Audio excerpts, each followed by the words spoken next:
Je m'appelle Romain, j'ai 5 ans. Je suis enfermé avec mon grand frère Maxime, 14 ans, dans un placard sous l'escalier de notre maison.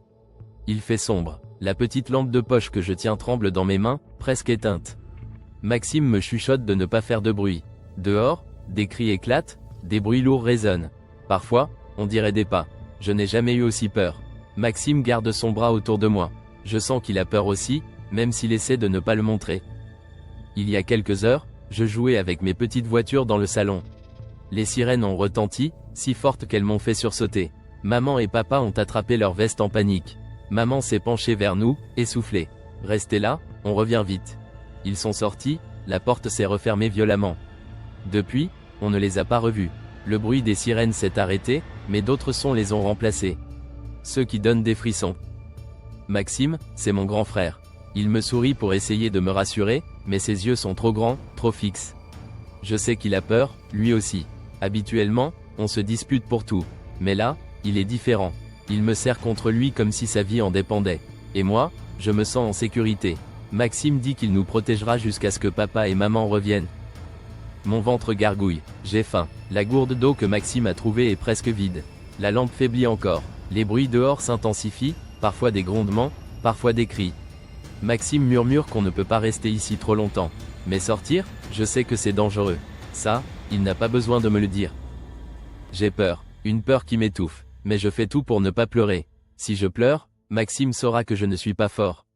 Je veux lui montrer que je peux être courageux. Dans ma main, je serre ma petite voiture rouge, mon porte-bonheur. C'est idiot, mais ça m'aide. Je pense à maman, elle disait qu'on irait chez mamie ce week-end. Maintenant, j'ai l'impression que ce jour-là n'arrivera jamais.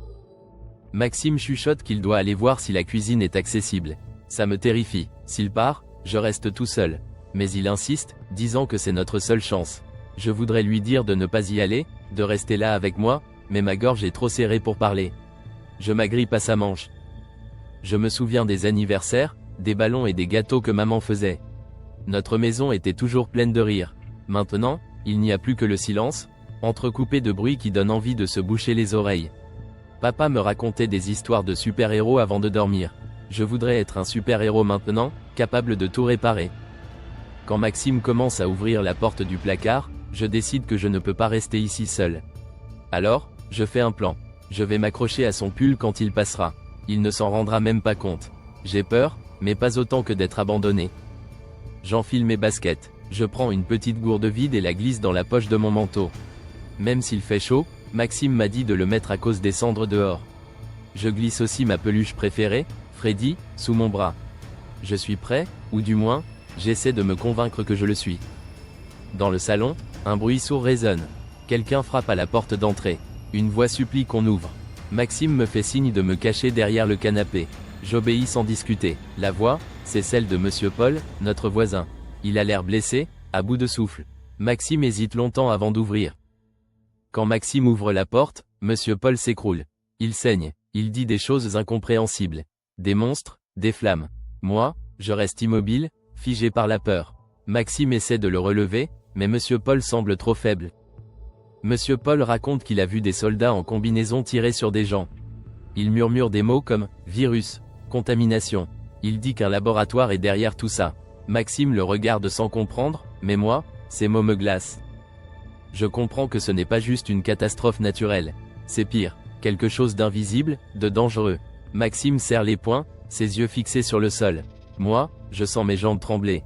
On n'a plus seulement peur de ce qui est dehors, mais aussi de ce qu'on ne voit pas. Monsieur Paul tousse violemment, et un frisson parcourt mon dos. Maxime me fait signe de rester à l'écart. Monsieur Paul parle d'un abri, un endroit sûr à quelques rues d'ici. Il mentionne des provisions et des gens qui pourraient nous aider. Maxime hésite. Quitter la maison, c'est affronter l'inconnu, mais rester ici, c'est attendre que quelque chose de pire arrive. Finalement, il décide qu'on doit partir. Il m'aide à remettre mon manteau et attrape une batte de baseball que papa gardait près de la porte. Juste avant de sortir, Maxime se penche vers moi. Ses yeux sont pleins de peur, mais aussi de détermination. Il me prend les deux mains et me regarde fixement. Je comprends sans qu'il parle. Il veut que je lui fasse confiance, que je reste près de lui, quoi qu'il arrive. J'hoche la tête. Dans ce moment, je sais que je ne le laisserai jamais tomber. En traversant le couloir, je jette un regard furtif vers la chambre de mes parents. Le lit est fait, tout semble normal. Mais cette image de normalité me brise. Je me souviens des dernières minutes avant leur départ, de leur visage tendu et de la manière dont maman m'a serré dans ses bras, presque trop fort. J'avais senti qu'elle avait peur, même si elle essayait de sourire. On sort enfin de la maison. L'air est épais, plein de fumée noire. Je tousse. La rue, qui était autrefois pleine de vie, ressemble à un champ de bataille. Des voitures sont retournées, des vitrines éclatées. Des flammes dansent sur le bitume. Maxime me serre la main si fort que j'en ai mal, mais je ne dis rien. Je le regarde et je comprends qu'il essaie de se rappeler quel chemin prendre. Soudain, des coups de feu résonnent. Je me fige. Maxime m'attrape et me pousse derrière une voiture carbonisée. Un groupe d'hommes en armes s'approche, criant des ordres qu'on ne comprend pas. Ils tirent sur tout ce qui bouge. Maxime m'entoure de ses bras pour me protéger. Je sens son cœur battre à toute vitesse. Il murmure qu'on doit courir. Quand il me dit de partir, je ne réfléchis pas. Mes jambes bougent toutes seules. On court entre les débris, les tirs à nos trousses. On trouve refuge dans une ruelle étroite, derrière un vieux conteneur. Je suis essoufflé, les larmes aux yeux, mais vivant. Maxime pose sa main sur ma tête pour me rassurer. Je remarque que ma peluche Freddy est tombée pendant la course. J'ai envie de retourner la chercher, mais je sais que c'est impossible. Cette pensée me serre le cœur. C'est comme si j'avais laissé une partie de moi derrière. En écoutant les tirs s'éloigner, je me rends compte que je ne suis plus vraiment un enfant. Ces dernières heures m'ont changé. J'ai vu la peur, la violence. J'ai perdu des choses auxquelles je tenais. Maxime me regarde et murmure que je suis courageux. Ces mots me touchent, mais je ne réponds pas. Je me contente de le suivre, parce que je sais que tant qu'on est ensemble, on a une chance. Après une marche éprouvante, on trouve un petit groupe de survivants cachés dans un vieil abri souterrain. Ils nous accueillent, partageant un peu d'eau et de nourriture. Une vieille dame me caresse les cheveux, disant que je lui rappelle son petit-fils. Ce moment d'humanité me réchauffe le cœur, mais je sais que ce n'est qu'un répit. L'abri est sombre, mais plein de murmures et de vie. On apprend que le monde dehors est un chaos sans loi. Les ressources sont rares, les dangers omniprésents. Maxime me rassure en disant qu'on trouvera un endroit meilleur. Mais je comprends que cette vie de fuite et de survie sera notre nouvelle réalité.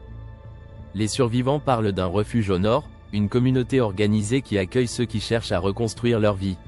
Maxime veut qu'on tente d'y aller. Cette idée me donne de l'espoir. Je m'imagine retrouver maman et papa là-bas. Cet espoir devient ma lumière dans l'obscurité. Avant de repartir, je prends la main de Maxime. Je le regarde avec sérieux. On va les revoir, hein?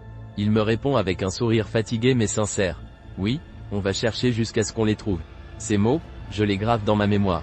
Ce ne sont que les premières heures, mais je sais déjà que le chemin sera long.